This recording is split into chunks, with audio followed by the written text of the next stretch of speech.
This is a lot of people today. Good morning, Deanna. How are you? So, can everyone hear me? Yes? All right, cool. Well, look, it's Monday morning. The world is filled with energy, and I just wanted to send some positive vibes to everyone. Everything in life is simple. People make everything complicated, right? So when we start talking about compass tools and everything else, ask yourself, right? And a lot of people, I've had a lot of our clients write this and make a little note on your desk and jot this down. Am I making this simple or am I making it complicated? Right? So I'm going to tell you to do a bunch of stuff today. And listen, everything is simple. People make everything complicated. Don't make it complicated. Ask yourself, how can I make this simple in anything that we do? We get an email from our clients. It's not what we expect to hear. We can overcomplicate things and tell stories to ourselves, right? Isn't it kind of amazing, like how fictitious some of these environments we can create in our head, and you get all built up and everything else, and then you talk to a client, you're like, oh, that was nothing. Okay just meant okay. Not that they're upset with me, not that they meant anything more. So we're talking today about growing our business using Compass tools. I want everyone to commit to doing this, right? What is the simplest tool to grow your business? Your CRM, right? I'm not going to tell you anything revolutionary. What I'm going to tell you is how to make it simple. Right? We often find that reaching out to people can be complicated. Well, what do I say? Whoever wonders what they should say to a client when they should reach out to them? So every person that did not raise their hand calls people every single day, reaches out to them, and never wonders what to say. Melissa, I see that smile on your face. Right? We all have this. It's human nature. So let me explain this first concept to you. When people buy and sell homes with you, for the masses, not the introverted accountant financial clients, do people share with you a lot more than just the process of buying and selling a home?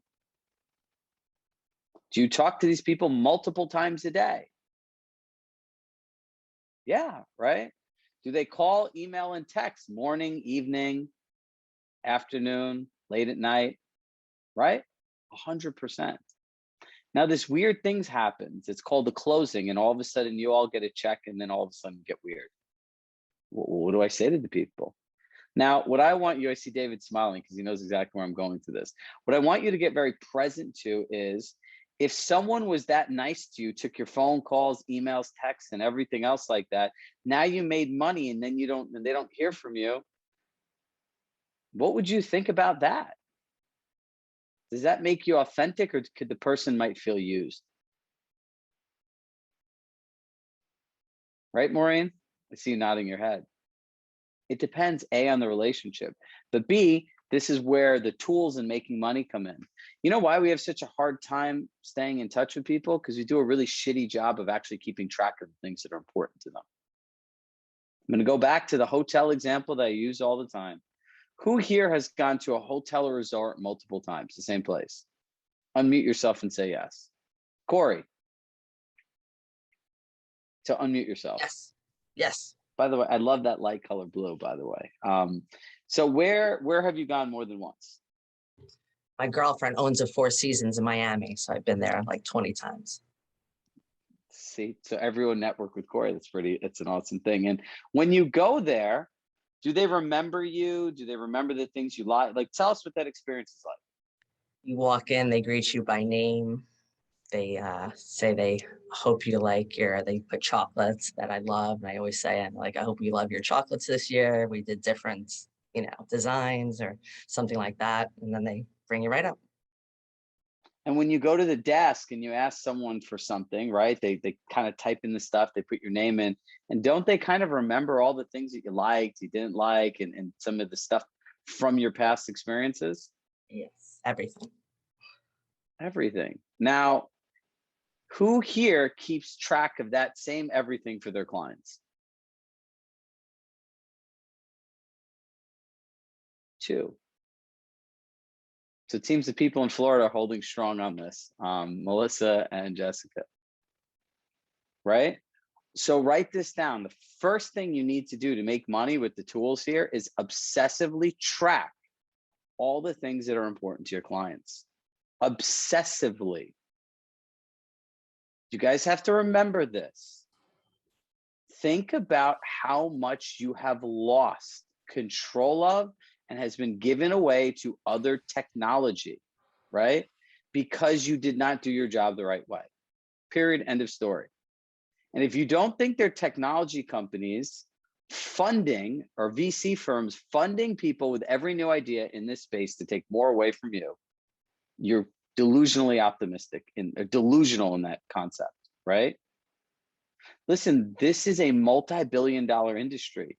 If someone figures out how to do something and can now create leads and sell them back to people, it is a very lucrative business model. So number one, you need to obsessively track every single detail. Now, how do you do that? Well, the CRM is getting better and better. And as you can see, there's more and more things that are released, right? But it's a really simple thing. When you're talking to your client and you're at home or in your home office or at work, you have the CRM open, you insert add note, and you put the notes in when you're done. It puts a timestamp, pretty simple, right? I'm going to use a hotel example. Corey comes to the front desk and says, you know, I really don't like dark chocolate. I'm a milk chocolate person. The person makes a note. So any person that now works with their client can actually understand that, right? It's not just the person. So now think about this.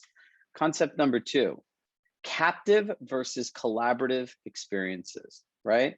A captive experience is one that's just within us. It lives and dies with us. So if you ever planned on growing your team, even if you're part of a team, or eventually one day you'll want to hire someone else to add leverage to your business as you continue to grow. If everything lives in your head, is that captive or collaborative? Captive, right? And in a world that we live in today, unfortunately, where people can get sick and be unavailable for potentially multiple weeks at a time, having a captive business is a huge liability. Huge. You know, thank you, Jessica. It comes down to this. How responsible are you in the interactions with your clients? How responsible are you in keeping track of all this stuff that, God forbid, something happened to you, someone else could help them? Could you imagine being an agent and like it's almost at the closing, they have elaborate punch lists and requests, you're representing both parties, and all of a sudden you get really sick and no one has access to any of the information? Stop, drop, and CRM. I like that. So if you keep track, not if, when you keep track of all of this, you now have a collaborative experience that can be shared through multiple people. Is this all clicking with you guys?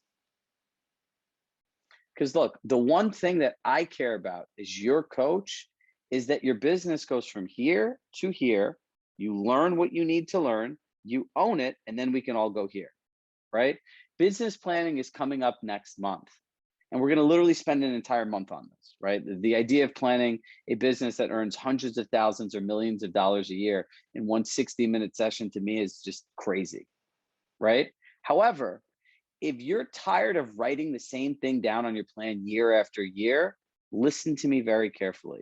These are the actions that you need to take and let them become habits. Do not live in this stupid world of I don't have time, I'm not, or like stop telling yourself these stories. You guys are working 50, 60 plus hours a week, correct? You guys all show up here because you want to grow, correct? Take the time to do these small little things and watch how much easier it makes your life. When I have to contact Julie and I haven't spoke to her in 4 or 5 months, but now I look up her contact in the CRM and I have every interaction, everything that she likes, all the things that are important to her. Isn't it very easy for me to connect with her? Much easier, right? And by the way, who wants to sell their business one day? Every single person should raise their hand, right? The only thing that you can sell is your database. But if your database has no notes, no interactions, how you made money with the people, what you sent the people, What are you really selling somebody? Nothing, because there's nothing to buy. Does that make sense for everyone? So now that we're working on doing this, and look, the CRM app is unbelievable in the sense that if you go in there and you call someone through your CRM, at the end of it, I'm pro Apple, I'm not an Android guy, so I apologize in advance to all my Android friends here. At the end of it, Siri pops up and it's like, would you like to leave a note? So I can call Corey, ask her a bunch of stuff while I'm working a deal. Siri pops up at the end. I could voice dictate the notes and it's saved. Done. If I send Ali Sherbak a text message, I could do it from the Compass CRM. It looks exactly like my thing. And the hack is, before I hit send, I hit copy, right? I copy the message, I hit send, and then I can go in my CRM and paste the actual text message in to have a note, right? Listen, you guys are communicating with multiple people through phone, email, text message, all on the go, correct? How do you organize all this stuff? Listen, there are probably 10, 15% of people that have photographic memory that can remember everything. But for the rest of us, it's a lot to organize, right? So people will talk about so many different ways for these tools to make you money. And I want you guys to master the basics of doing them before we get into all the shiny pennies. So are we clear on like kind of our basis, right? For how we're going to use our CRM? Yes? Does anyone have any questions?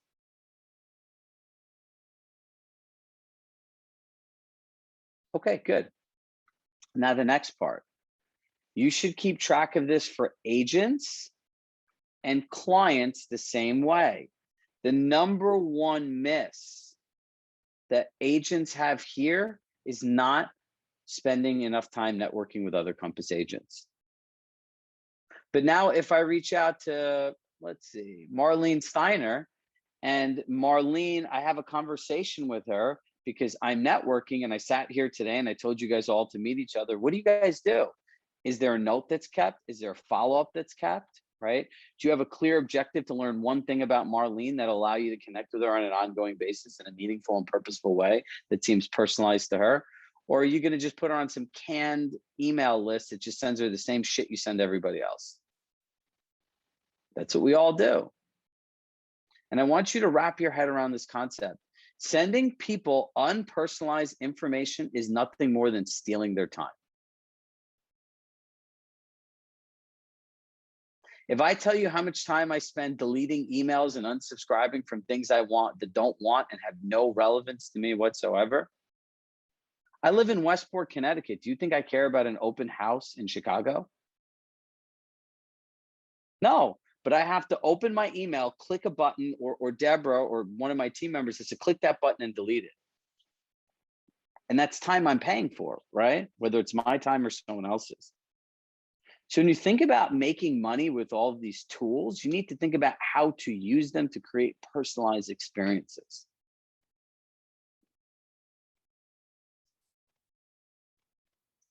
David says, the money that comes out of your business is simply the manifestation of the quality and quantity of the relationships you built over time.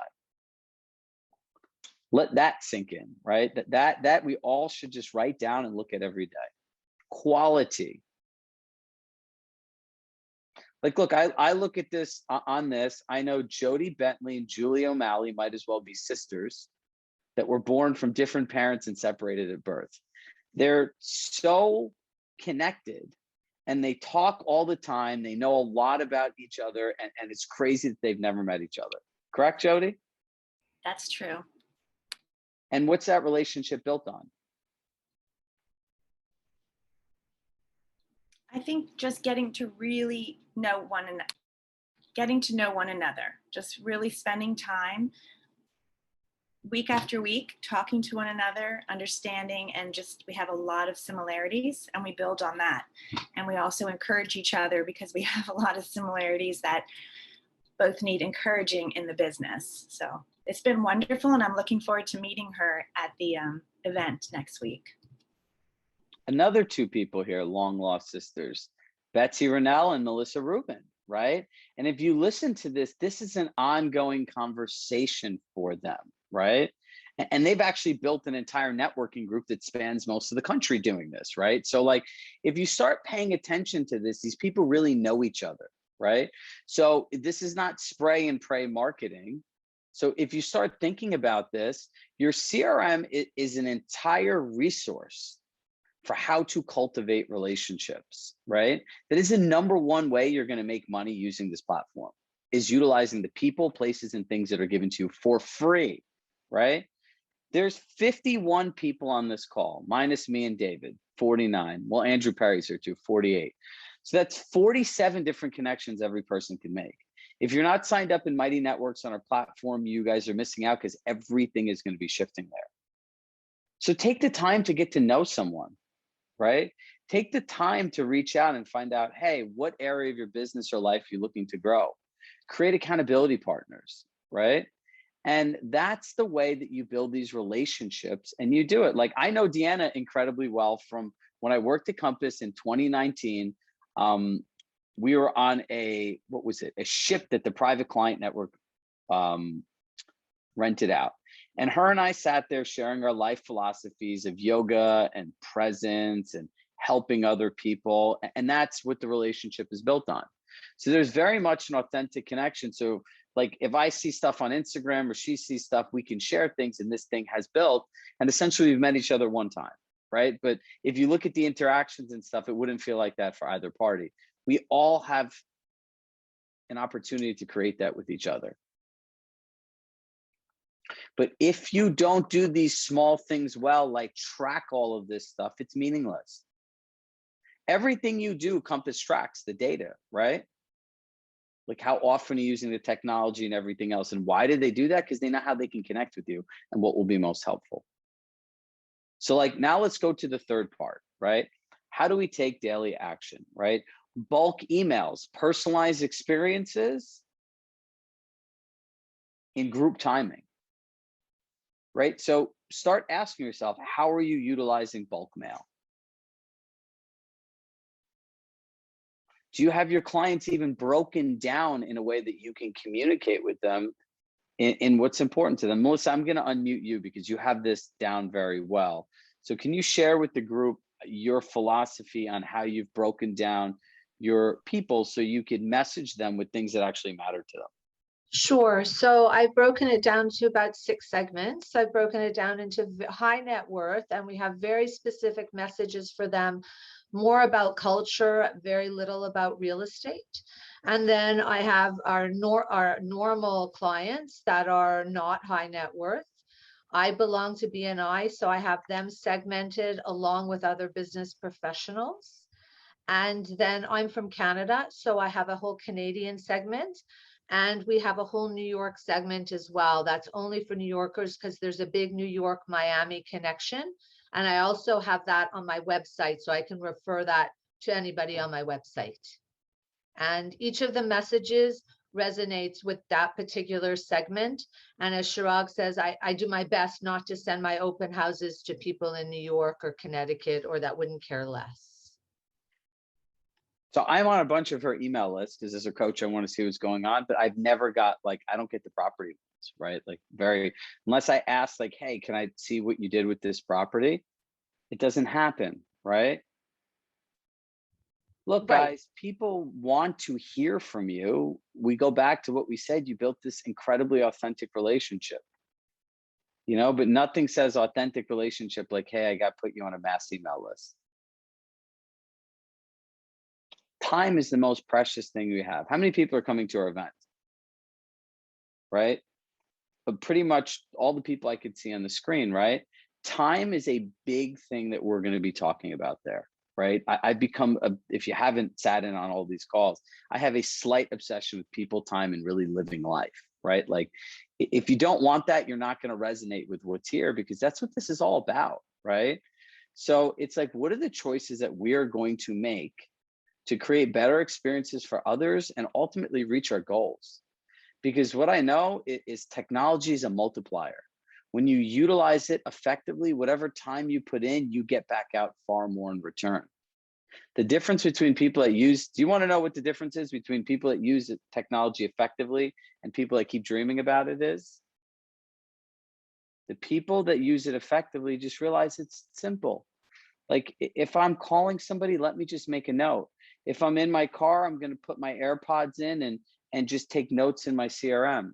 If I tell someone I'm going to do something, I'm going to create a task so the next day I can remember when it's due so that I fulfill it.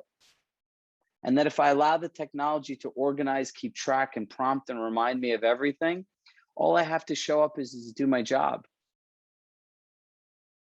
If I reach out to 3 to 5 people that are my A-list clients every day, I'm going to have a more meaningful business and my clients are going to be happier. Correct? And people that don't use technology all say the same stuff. I don't have time. I don't know how to do it. This is complicated. It's not for me. Right? Sean, can I just say one thing?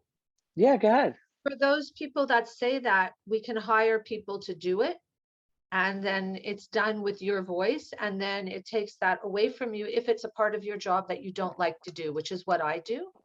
And it's made my life so much better and consistent, and the messages are amazing, and I'm doing what I love to do and not what I don't, for whatever it's worth.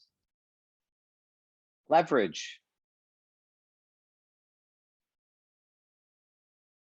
Listen, if you think about this in the most simple form, you have all the technology you need to grow your business, correct? You have all the people around you that you can access and network with for free to continue to build relationships and referrals, right? The only thing stopping you is you. So if you're going to reach out to people, start with 1 to 2 people a day, right? Make your life really simple. Say you do 2 people a day. That's 10 people a week, 40 people a month. Say you do this only 10 months out of the year. That's 400 people you've reached out to.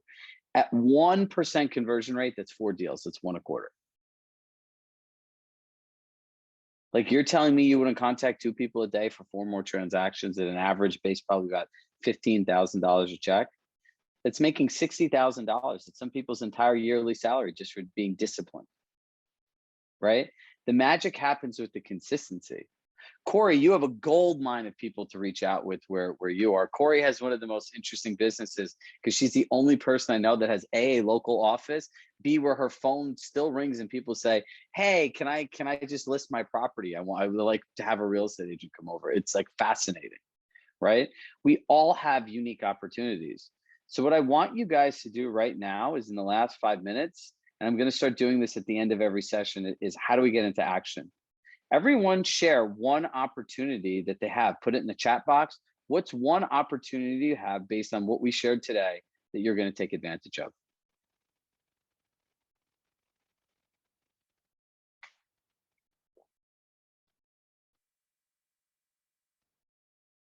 One opportunity. You can unmute yourself and say it, but you got to say it in 1 word or 1 sentence.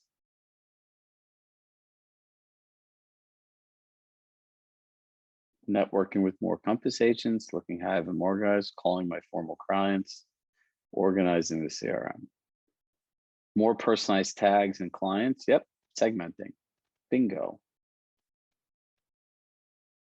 Okay, so for the people that are organizing your CRM, okay, this is like walking into a closet where everything is all over the place, right? So the simple way to organize it is pick a number of contacts that you're gonna fully bake out, right?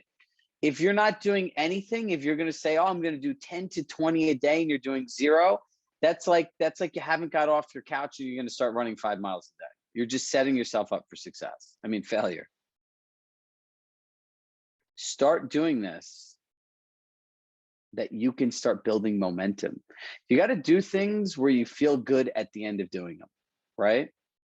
So if you haven't done anything and you took even 3 contacts a day over a week, organize them and reach out to them while you organize them. Don't just organize them and don't do anything, right, Jody? So if you pick 3 contacts that you're going to fully like tag, group and everything, send a personal note, right? And the note doesn't have to be complicated. It could say, hey, Jody, you know, summer's ending, fall kind of feels like spring. I was thinking about you. What exciting happened to you over the summer? It's a pretty simple message, right? If I got that, I'd be like, oh, and I would write back, right? I need your opinion, right? People love sharing their thoughts. We have a group of clients that are literally reaching out to their past clients and saying, hey, you know, I really value your opinion and our relationship. We're looking to see how we could ultimately improve the experience of someone buying a home in blank area. What would have been most helpful to you while you were looking for a home that you figured out or found out after you moved? Right? Think about that. People have that aha moment. Oh, wow, I should have known about this before, right? It would have been really helpful. People love sharing their opinion. And guys, we'll keep building on this, right? When we start getting into likely to sell and these other things, this is stuff that we will start working into the fourth quarter in your business plan. So at the end of this, all of these sessions, you should ask yourself, what is one simple action I can take to move the needle forward? And the goal is to keep building on this, right? So here's a sneak peek. Who wants to know a sneak peek of the next 3 months? Anybody? Okay, cool. We're going to start going deeper on the stuff that we've had, right? This year, it was going wide on sharing a lot of different information, but like as we do our business planning, it's going to be an entire month long. There's going to be very targeted sessions that are led by very specific coaches. And it's going to be the mixture of how do we get all this stuff to review our year? How do we plan our year? And then ultimately, how do we execute our year, right? Because without action, there's no growth. Then the next thing is we really want everyone in the fourth quarter to master their value proposition, right? In these next 3 months, you need to master how to plan and execute on a business. You need to plan to share like what you do, right? There'll be a lot of role playing that will help facilitate in doing that. And the third part is profitability and leverage, right? If you're on a team, which a lot of you are, your team leaders offer you all of this stuff that you normally would have to pay for. So that creates time in your day where you don't have to pay someone to do more income producing activities and some additional income to invest back into your business. So we're going to talk about how to do this on both sides of the fence. And ultimately, the last one is profitability. I ask everyone this loaded question. What's the purpose of your team? What's the purpose of your business? And everyone gives me all these crazy answers. I'm like, no, it's profitability. That's the purpose of every business. Like what you want out of it. And I want to help people and do things that feel good. That's a feature, right? But the benefit is if your business isn't profitable, then nothing you're doing is working and you're setting yourself up for a future problem. Like we don't have fixed retirement accounts. We don't have fixed savings accounts. We have to wake up every single day and earn every single dollar that we make, correct? There's no handouts. So what I want everyone to do today is start gearing up for the event and everything that's coming after. And even if you're not coming, start planning on how we're going to do this systematically. I do not want another year of anyone's life to go by where they went here, then go back here, and then they go back here. It's like, look, everything we write in a plan needs to be realistic. So it starts somewhere, it stops somewhere, and then you continue on to the next phase. So that's what I got for you guys today. Happy Monday. I will see you all tomorrow. Bye, guys.